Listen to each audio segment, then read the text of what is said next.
morning, everyone. Welcome to Tribune News on your go-to morning news source, only here at the Daily Tribune. We're live on Daily Tribune's Facebook page, Daily Tribune PH on YouTube, and the Daily Tribune Official on TikTok. For this week's headlines.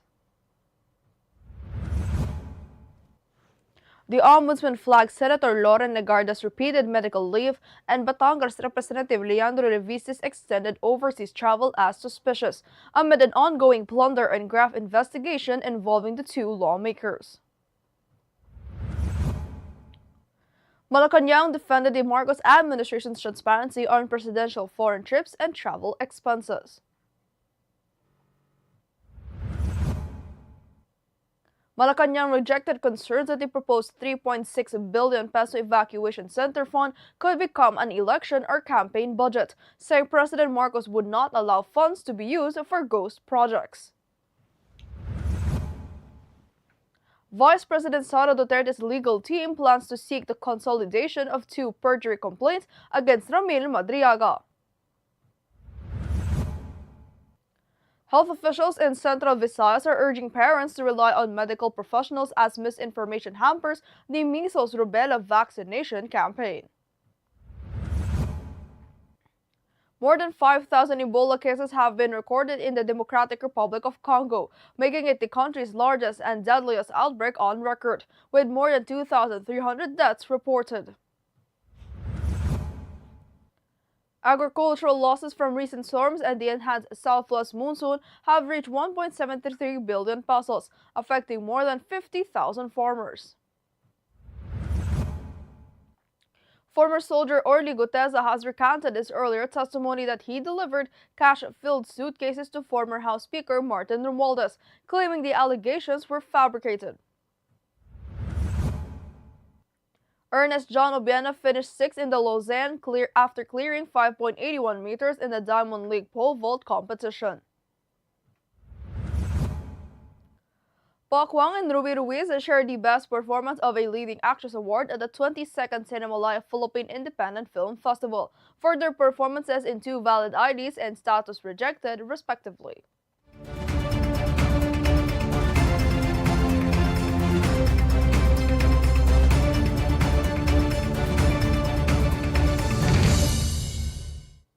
Today is the 22nd day of August 2026, Saturday, and I'm Eliana Lacap bringing you this week's top stories. Let's get started. The Office of the Ombudsman said it was suspicious of the continued overseas travel of Senator Loren Legarda and Batangas Representative Leandro Leviste amid an ongoing probe into plunder and graft allegations. Assistant Ombudsman Miko Clavano said Leviste secured a travel authority from July 26 to September 24 covering several countries, while Legarda was reportedly on her third or fourth extension for medical reasons. Clavano said the trips raised concerns as the lawmakers have yet to address the allegations. The case involves solar companies linked to Leviste, an unfinished contract reportedly worth over 10.44 billion pesos. Legarda denied the allegations as baseless, while Leviste has yet to comment. Now, the Malacanang maintained that the Marcos administration has been transparent about President Ferdinand Marcos Jr.'s foreign trips and related expenses. Palace Press Officer Claire Castro said travel authorities and expense records can be requested and that presidential trips are reported to the public and the Commission on Audit. The Palace response came after Vice President Sara Duterte called for the disclosure of all travel authorities issued by the Malacanang, including expenses and public funds involved. Duterte said transparency and accountability should apply to all government offices covered by Palace-issued travel authorities. Her planned Japan trip from August 19th to 24th was also requested to be cancelled. And the Malacanang rejected concerns that the proposed 3.6 billion peso allocation for the evacuation centers in the 2027 national budget could be used as election or campaign funds. Palace Press Officer Claire Castro said President Ferdinand Marcos Jr. would not allow funding for ghost projects. The Department of Budget and Management said the 180 million peso allocated per region would fund two Ligtas Pinoy centers at 90 million pesos each, under a 5-year implementation plan. Sites will be chosen based on disaster risks, topography, available land, and community needs, with the Office of the Civil Defense identifying priority locations. Senator Panfilo Lacson had questioned the lack of specific locations. The Senate hearings on the 2027 national budget begin August 27th. The Lacap of Vice President Sara Duterte is set to file a motion on Wednesday to consolidate the two perjury complaints against Ramil Madriaga. According to lawyer Paulo Panelo, the move aims to merge the complaints into a single proceeding and streamline the cases. Duterte filed her second perjury complaint against Madriaga on August 17th, accusing him of making false statements in a supplemental affidavit dated April 11, 2026. Her first complaint was filed in March. The Department of Health in Central Visayas is urging parents to consult healthcare professionals instead of relying on unverified social media posts about vaccines. The region has vaccinated only 12% of its target of more than 630,000 children, leaving it far below the 95% coverage goal.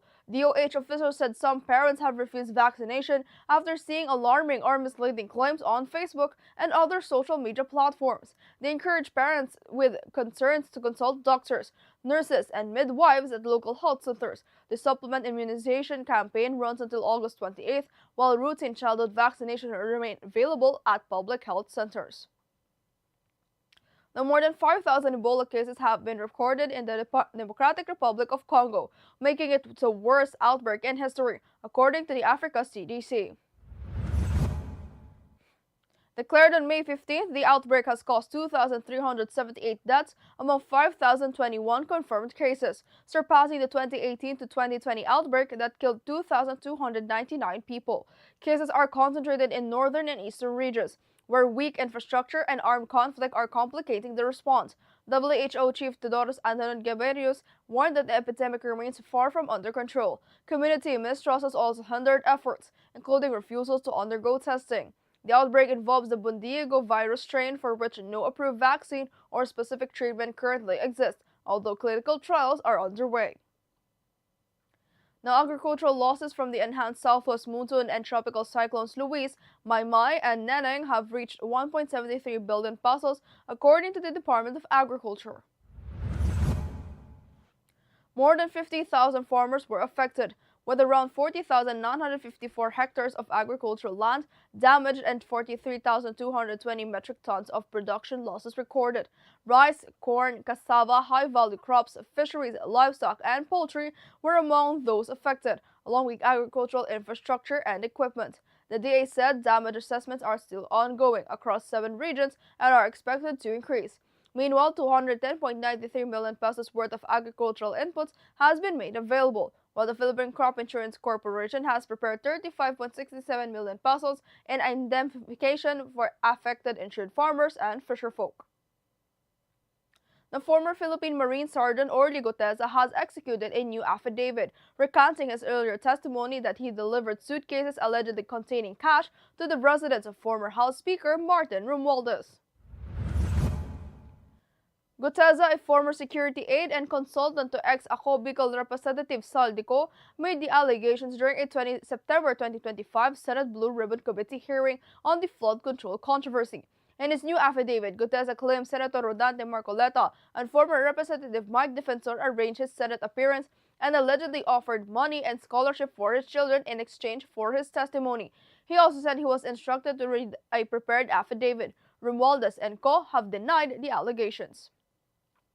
The Filipino pole vaulter Ernest John Obiano finished 6th in the Lausanne leg of the Diamond League after clearing 5.81 meters in Switzerland. He needed 2 attempts to clear the height before falling 3 times at 5.91 meters, which would have been matched with his best season mark. Sweden's Armand Duplantis won the event with a new meet record of 6.21 meters, followed by Greece's Emanuele Karalias and Australia's Curtis Marshall. Obiano recently cleared 5.91 meters at the Golden Sand meet in Poland, his first jump above 5.90 meters since 2024. He is expected to focus next on the World Athletics Ultimate Championships and the 28th Asian Games in Nagoya, where he will defend his Guangzhou 2023 gold medal. Pak Wang and Ruby Ruiz shared the Best Performance of a Leading Actress award at the 22nd Cinema Life Philippine Independent Film Festival. Po Huang, whose real name is Marieta Subong, won for two valid IDs, playing a struggling farmer whose remittance claim is complicated by her lack of valid identification. Ruiz was recognized for status rejected, portraying a 69-year-old woman repeatedly denied a U.S. visa while trying to reunite with her son. Mag-iina won both Best Full-Length Feature, Best Director, and Best Screenplay. Martin Del Rosario took Best Leading Actor, while two valid IDs also won the Audience Choice and Special Jury Prize. Status Rejected received the NETPAC award. And that's all for now. Join us again tomorrow at 11 a.m. still here on Daily Tribune's Facebook page, the Daily Tribune PH on YouTube, and the Daily Tribune Official on TikTok. Also catch the Diva That You Love, Alwin Ignacio, and Ultra Maldita Alex Brosas later and tomorrow 4 o'clock p.m. for the DTT show on Jadio Tirada's Facebook page and the YouTube channel. Once again, I'm Eliana Lacap, and this has been Tribune News on Q.